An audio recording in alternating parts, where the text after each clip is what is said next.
Welcome to Lead the Way with Anna Gouker. Your guide, Anna Gouker, is on a quest of her own to find effective ways of creating change and inclusion in our communities. You have come to the right place if you believe in truth, justice, and coffee. Thanks for joining us. Hello, this is Lead the Way, and I'm Anna Gouker. All of our content can be found on Spotify, Google Play, Stitcher, YouTube, TuneIn, and Apple Podcasts. While you're with us, don't forget to rate, review, and subscribe. This is the decade to deliver on sustainability. That is what all of the experts are saying, and our guest for this episode shares what that means for the local community in Dane County, Wisconsin. Claire Oleksiak is Executive Director of Sustain Dane, a nonprofit organization that serves Madison and the rest of Dane County by inspiring, connecting, and supporting individuals and larger groups to reach sustainable solutions. Just before social distancing became our way of life, we caught up with her at their office to talk about a wide range of topics that have a huge impact on the future of the community. Well, thank you so much for being with us, Claire, and inviting us into your space. It's a beautiful office that you have. This is really amazing. Well, thank you guys for wanting to come and talk with me.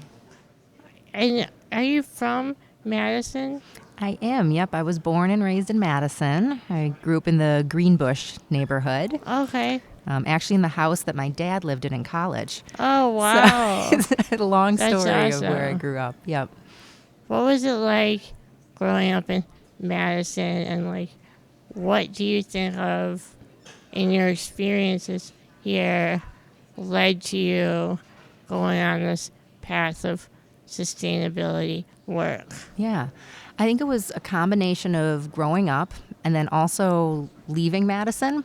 I was gone for about 15 years, and kind of the combination of those two probably bringing me to this role. So starting with the first part, I'd say growing up, I was very fortunate to be able to spend a lot of time outdoors nearby. So it would be, swimming in Lake Wingra, and it would be, running through the parks and going to, neighborhood groups, and festivals, and doing a lot of kind of volunteering with the community here. I also think going to the public schools and having an incredibly diverse group of other kids was really important for kind of informing how I see the world and coming to sustainability work. So you grew up here, and then you alluded to the fact that you moved away. Yes. What was that transition like, and what did you do in your other existence? So I left to go to college and graduate school. Ended up on the East Coast with an internship with Russ Feingold when he was on the Hill, which was an amazing opportunity to see what was going on at federal level. But I also realized about myself that I wanted to be more connected locally to what was happening. And kind of combine the two. Like, policy is really important to me, but also seeing more tangible kind of day-to-day impacts. So I was able to transition and then work locally in D.C. with some community and economic development happening along the Anacostia River, which was a very polluted river, a really racially divided part of the city, and also part of the city that had not seen a lot of investment or really support to think about how the community that existed and then how new communities could be sustainable moving forward for the city. So that work I did for about 10 years and loved it, right? It was how do we make park spaces and stormwater management as you build more buildings, and how is affordable housing part of all of the housing that's getting built, and what's the new bus line look like, and just all these different components that when I started looking at what I was doing, I was looking at sustainability. I was looking at the environment, but also people and how we're going to have a just economy and all that all together. So I wanted to come back to Madison, though, because this was where I was from, and I wanted to do work here to support the community and, support my family that was here as well. So when I looked for opportunities, I was fortunate to be able to land with the city government in the Parks Division and enjoyed that for a number of years. And then was ready for a new challenge and maybe connecting more to the work I'd done previously. So when Sustain Dane posted for their executive director role, I put my name in the ring and was selected, and here I am. Wow. Yeah. When you said you worked for the city government in Madison, what was that transition like coming back? And what types of programs were you involved in at the city? I think it was a really good transition back because it was a way to learn the city again as an adult and as what had changed. I was in the Parks Division, and I think parks really define a lot of communities in our city. You kind of say where you live near the park sometimes, and they're all over the city. So I was getting to go to places that I hadn't been before, and I was learning kind of, what's important to that area through those lens. The work I was doing was the community services manager role, which is running the facilities that exist. So the Warner Park Rec Center, the pools, the beaches, the ice skating, the ride the drives, but then also working with our reservation system and then our public-private partnerships. So that would be things like the boat rental that exists or, the Mallard Stadium. There are kind of venues that the city is working with outside providers to help activate them. And I got to work kind of at that in-between point to help hopefully make it function well. I read about the Connecting Children to Nature initiative. Can you tell me a bit about that? Thank you for asking about that, because that's one of the projects I hope I'm going to be able to keep doing work in, because it's really important to me. There's been a huge decrease in how much time kids spend outside for a lot of different reasons. And then even more decrease amount of time spent outside for kids from communities of color and from lower income areas. And research is showing us the benefits both from like physical strength and balance, but also social and emotional benefits from nature. And then the other one is if you have a connection to nature and you care about it, hope that as an adult you'd want to protect it and invest in it, which is really important for sustainability, that you feel a connection to the outdoors. So that work was with the League of Cities, and there was maybe 8 cities across the country that were all looking at kind of how from the city side can we kind of bring this knowledge to our different departments and try different programs. And there was some really good work here done, kind of learn about our community. And then kind of going forward is, what does it mean now to implement that? So I think it's a really big opportunity for the community to be thinking about that, as, kids are really important, and how we can support them when they're young is a huge benefit for later in life. And I guess I should take a step back. When we talk about sustainability, what all does that encompass, that word sustainability? Yes, it is a big word, and you could probably get 10 different answers if you ask 10 different people. What we think about at Sustain Dane and encourage others to think about is a holistic perspective, which is healthy environment, social well-being, and a just economy. So some people have heard this as, the planet, people, and profits. We've modified that a little bit. But it's the intersection between those three that you need for sustainable communities, for sustainable well-being. Okay. If we look at Madison specifically, throughout your lifetime, how do you think Madison has evolved in terms of sustainability? Have things changed, or have they kind of remained consistent?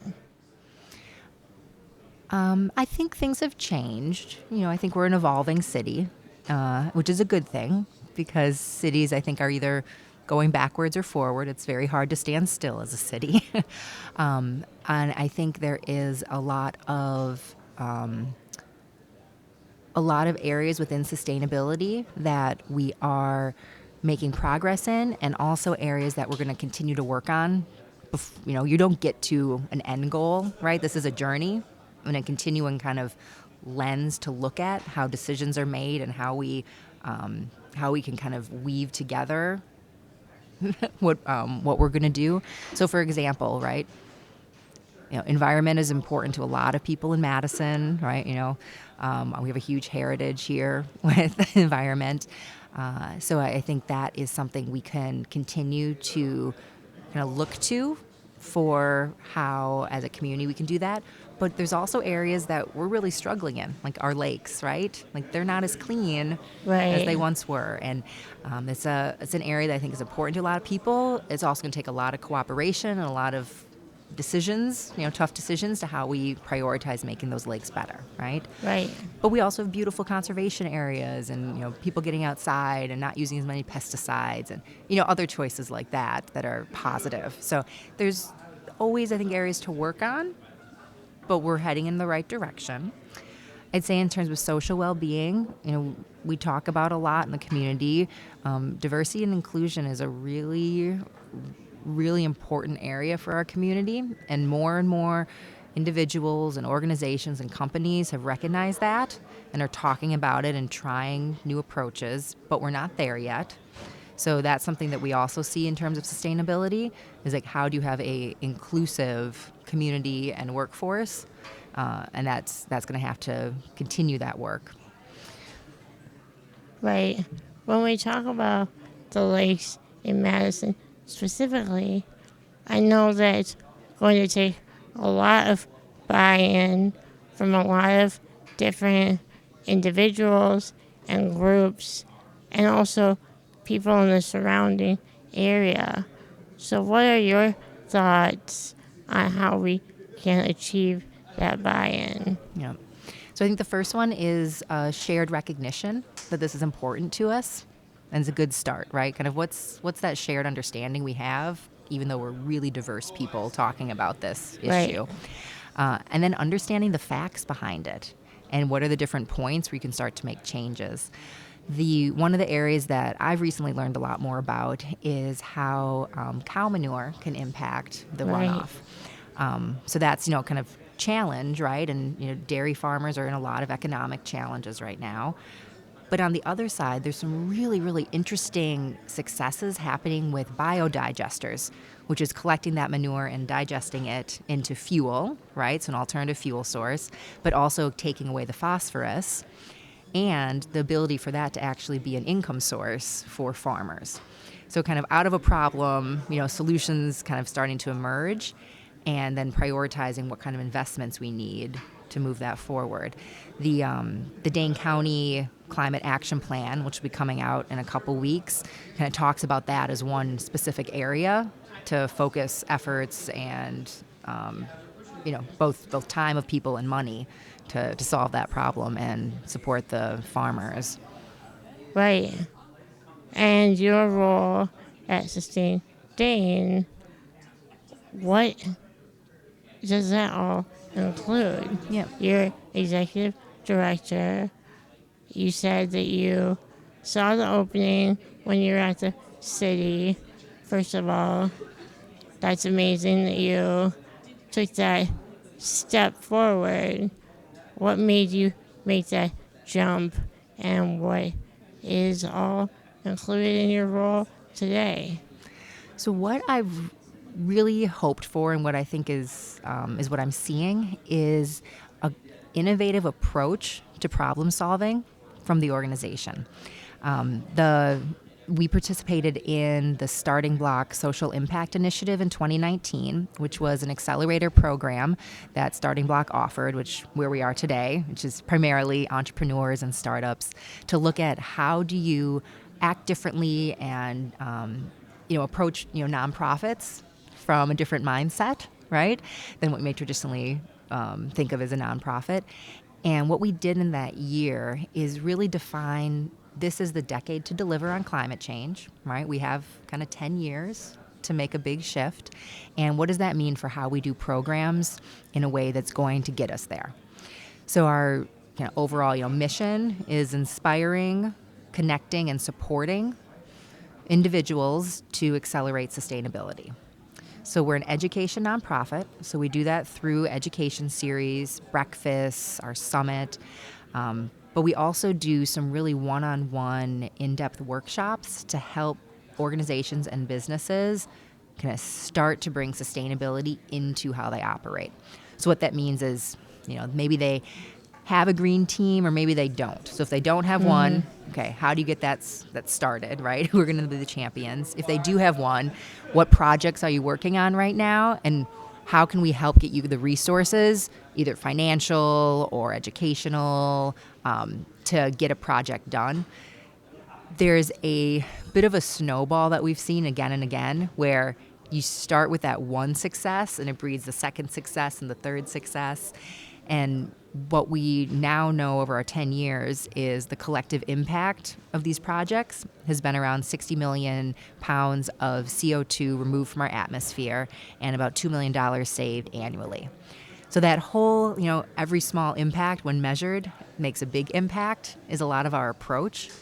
And supporting people who care to have a network that gets them the information and gets them kind of those connections with other people who care is really important because it can be hard, right? It's hard work and it's a big issue, and we want to see action. We want to see success. How do you measure that when you work at Sustain Dane's long-term goals and short-term goals? How are you measuring yourself and keeping your financial responsibilities in mind along the way? Yeah. So we kind of look at that mission, right? The inspire, support, and connect as our kind of grounding for how we measure ourselves. So, how many people are we serving?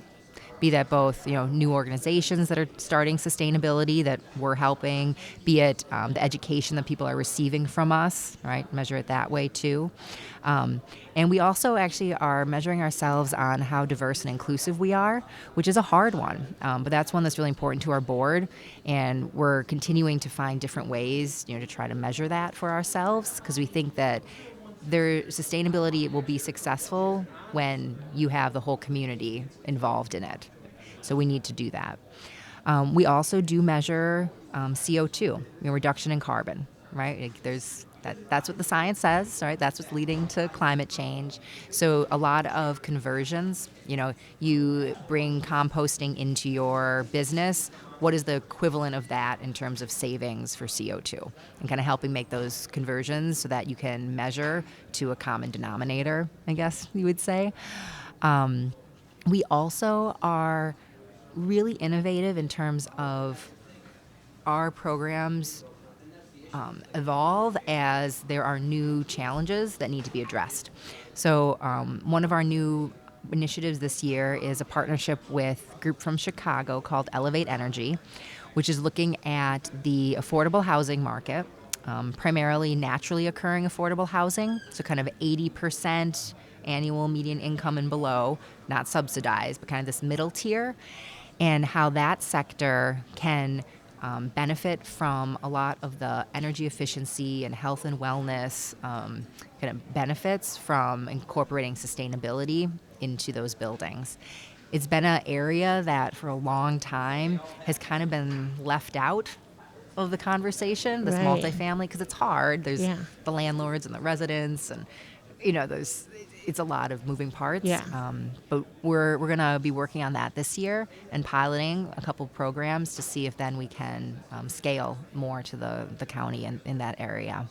How do you recommend individuals adopt that mindset of small changes can make a big impact over time? I know that myself, especially, like, I get into these, like, spurts where I am so stressed about the environment and sustainability, and I become very aware of the disposable items that I use every day and how can I reduce it. And then it's just like kind of snowballs in my head, and I get so stressed about it. Then I have to kind of like, okay, take a step back, take a breath.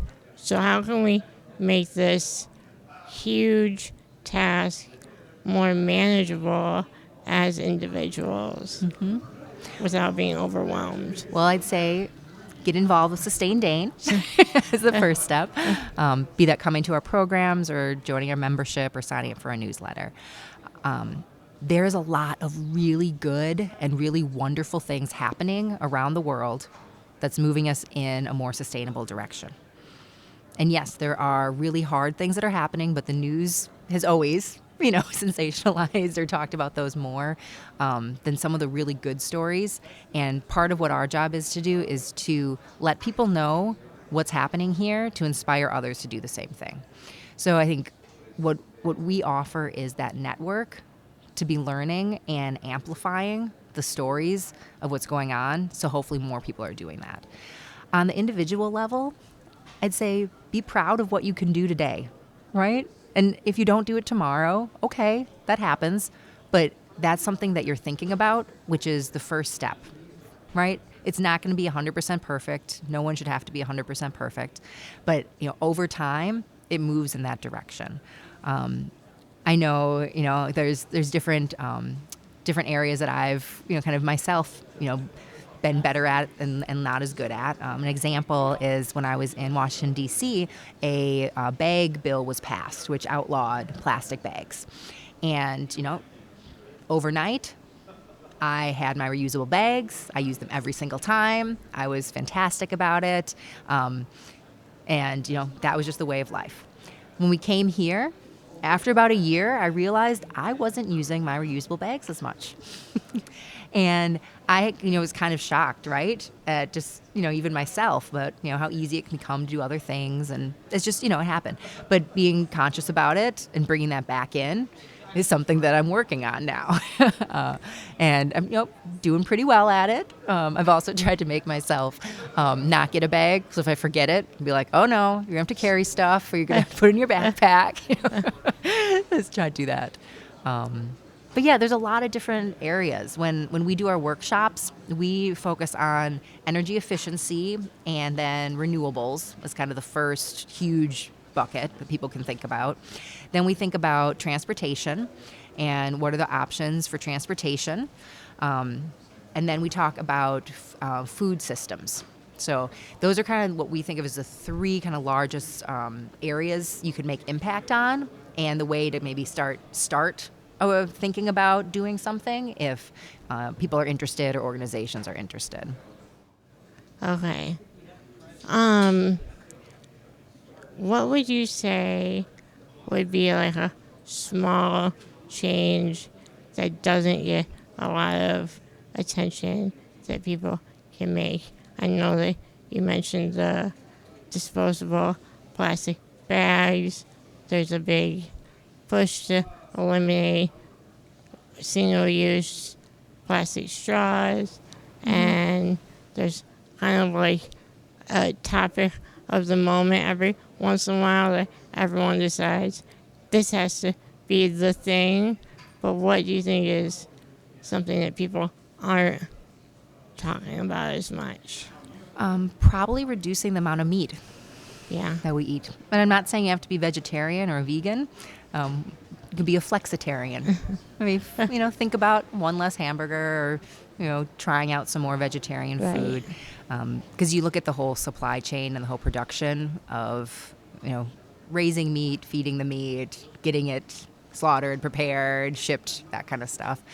So that might be one area that people can think about that may not be top of mind. I wanted to talk about the Sustain Dane Summit that passed a few months ago, and I'm sure you have another one coming up this year. What were some of the big takeaways for those who attended the most recent one? Yeah. So our summit was in November 2019, and our theme was regeneration. So, again, kind of how do we continue growing, right? And come back from the hurt that maybe has been done in the past. I think some of the big takeaways were, one, we had a panel with elected officials from the state, city, county, and for the ability for them to all sit on that stage and talk about how sustainability is core to how they're thinking about what municipalities and government should be doing. I think that was really powerful because we've had so many new people elected now, and that being a kind of common thread about kind of how there's going to be hopefully a difference made in each of their terms, over the next 4 years or so. I think also what was really powerful was hearing from Jossie Ross from the Blackfeet Nation in the Seattle area, talking about how kind of storytelling as like a way of communicating that he grew up with is critical for us to continue today. And he told this really great story about Standing Rock that I didn't even know all of it, about the different ways that the different nations banded together to try to make attention on this issue. And when the first one didn't work, there was a second one, and when the second one didn't work, a third one. But eventually, kind of how that strength came together as a community and across the different nations to make an impact. I think also the way that the way that sustainability touches lots of different people was another big takeaway. I just heard people talking about, they made connections with people that they otherwise wouldn't have met, but that they met there at the summit, and just kind of learning from each other, which made me feel really good, because I think that's one of the most important things about the summit. It's just meeting other people and finding commonalities between us. What's next for Sustain Dane? Mm-hmm. So as I mentioned this year, working on the affordable housing, that'll be a new project. We're also in conversations with a school district about some opportunities to help them as they roll out their a more planned sustainability initiative. They're thinking about sustainability as part of the referendum that'll be coming up, but also in some other areas, the cafeteria and other places where there's opportunities for them to be more sustainable. I think those two are pretty exciting. I think also just continuing to grow people that see themselves in the sustainability group is important. So a lot of just connecting with different groups and understanding what's important to them, or helping businesses think about how sustainability is important for them, for employee retraction and attention, for customer loyalty, and then for them being, innovative and nimble and be able to respond as, our community and the economy changes. So I think just that's going to be another really fun part of our future going forward. I love when a business will say, I asked my staff team if anyone would be interested in getting involved in sustainability, and all these hands shot up, and I had no idea it was important. And I think that's important, just getting that conversation going. Well, Claire, I could talk to you all day. Thank you so much for making time for us. And thank you so much, and I hope we get more chance to spend time together. A huge thanks to Claire Oleksiak. To learn more about Sustain Dane, visit sustaindane.org.